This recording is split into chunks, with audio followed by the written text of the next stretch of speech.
Alhamdulillah teman-teman, dengan banyak perjuangan sehingga hari ini alhamdulillah aku dalam keadaan sehat. Akan zoom kepada 120 masjid di seluruh Indonesia dan akan melebaskan 650 ojek online untuk menebarkan hewan kurban. Dan sekarang ini ada di seluruh Indonesia live zoomnya dengan 183 sapi dan 220 hewan kambing di seluruh Indonesia. Alhamdulillah, ini sedang live untuk seluruh Indonesianya. Ini sapi dengan berat 1 ton. Ini terdengar viral saat ini, seorang hamba Allah yang dermawan luar biasa. Subhanallah walhamdulillah wala ilaha illallah wallahu akbar, Allahu akbar walillahil hamd. Kenapa saya menyebut ini? Ini saya harus bertasbih, bertahmid kepada Allah. Wasilah asbab Putra Siregar yang memang dia berkurban kurang lebih 450 ekor sapi, kemudian kerbau, kambing, kemudian didistribusikan berbagai daerah. Saya sebagai umat muslim, orang muslim, memberikan apresiasi buat Putra Siregar yang memang dalam kondisi pandemik yang luar biasa, serba kekurangan, dihimpit masalah ekonomi, kesusahan yang luar biasa. Lalu ada hamba Allah yang dermawan, subhanallah, memberikan, artinya manfaat, anfaul linnas, kehidupannya itu bermanfaat buat manusia. Ya, momennya tepat di pandemik seperti ini.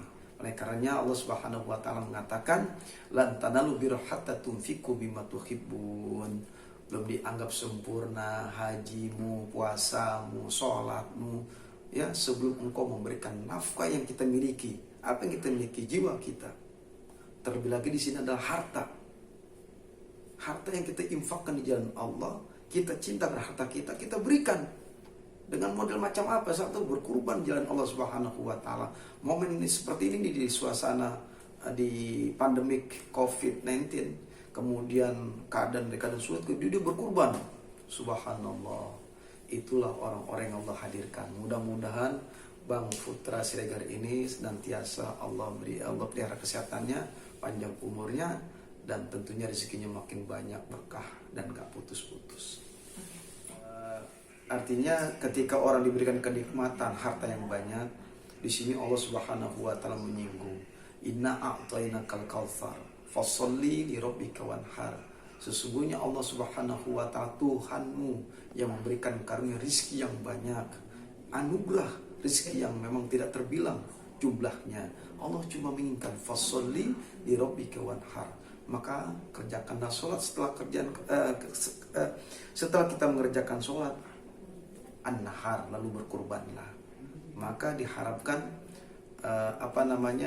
ketika Allah memberikan kenikmatan yang luar biasa, jangan sampai lupa kita berkurban dan Allah Subhanahu wa taala. Jangan sampai ketika kita melanggar dari peraturan Allah dan Rasulnya, Rasul memberikan warning buat kita. Apa tuh warning dari Rasul dalam hadisnya? Man kana lahu sa'atun, barang siapa yang diberikan kelapangan rizki, walam yudhi, kemudian dia nggak mau berkurban, fala yuqrabanna musallana, jangan deketin rumah ibadah sholat kami, kata Rasulullah. Ini ancaman buat orang-orang yang diberikan harta yang lebih, dia nggak mau berkurban, jangan deketin rumah ibadah, rumah Allah Subhanahu wa taala.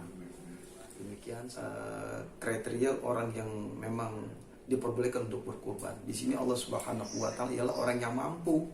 Hakikatnya orang yang mampu, yang punya kelebihan harta, maka wajib dia berkurban. Orang anak kecil boleh berkurban. Ya, berkurban dengan apa sih? Dan hartanya ketika orang tuanya mendidik anaknya untuk belajar berkurban. Di SD kan sudah ada, di SMP sudah ada, di SMA sudah ada sekolah-sekolah umum yang memang gurunya ini mendidik turunan bagaimana mereka patungan. Seorang anak dengan 11 anak atau 10 anak ya mungkin, kemudian diurunan, kemudian beli sapi dengan urunan tersebut. Subhanallah, ini seorang anak memang ada keinginan ingin kurban, lalu di backup didukung oleh kedua orang tuanya. Kemudian dia berhasil membeli seekor sapi, dan ini sangat memberikan nasihat buat kita semua. Seorang anak kecil yaitu sudah sanggup berkorban, meskipun urunan, wajar anak kecil, tetapi bagaimana kita bisa melihat hikmah dari kejadian ini. Artinya Allah tidak memilah-memilih siapapun yang ingin bersungguh-sungguh berkorban.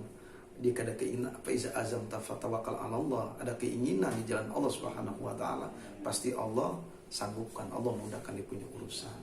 Kemudian nenek yang memang lagi viral nih, dalam 15 tahun 14 tahun kurang lebih ya. 15. Iya, artinya udah bisa berkurban dengan 1000 demi 1000 ya, ada 5.000 dimasukin celengan. Ini luar biasa nih, ada keinginan dalam waktu yang sangat lama, 15 tahun. Tetapi kesungguhannya, iktikadnya untuk berkurban, pengen deketin dirinya kepada Allah Subhanahu wa taala agar Allah bisa bisa menatapnya dengan kurbannya. Kemudian didekat dengan Allah Subhanahu wa taala, kemudian bersungguh-sungguh mengumpulkan sedikit demi sedikit hartanya, lalu alhamdulillah terwujud impiannya berkurban. Ini bisa menjadi manfaat bagi orang yang berkurban. Artinya nanti ketika kita masuk surganya Allah Subhanahu wa taala, melewati jembatan Shiratul Mustaqim, kita akan mengendarai yaitu hasil kurban kita. Kurban bermacam-macam. Ada yang kakinya hilang, ada yang kakinya di belakang 2 hilang. Dan ini nanti akan menjadi jembatan kita. Kalau kita kurbannya bagus untuk Allah, yang kita persembahkan untuk Allah, rezeki kita ini kambing yang bagus, maka kita seperti gelap. Binatang dari surga turun. Di saat kita dalam keadaan siksa api neraka, diperhitungkan oleh Allah, binatang dari surga itu turun.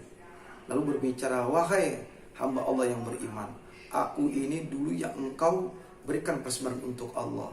Aku ini domba, aku ini sapi, aku ini keledai. Maka aku redo dan ikhlas. Sekarang ikutlah bersama aku. Kemudian si kurban ini, si pelaku yang memang senang berkurban, menaiki hasil tunggangan, hasil kurbannya tersebut ditunggangi. Ada yang secepat kilat. Artinya secepat kilat ini dia nggak sayang untuk berkurban dengan Allah Subhanahu wa taala. Nanti kambing yang hasil kita kurbankan, binatang ini akan berbicara di hadapan Allah Subhanahu wa taala dan berbicara kepada kita. Hasil dari kurban. Kedekatan kita kepada Allah.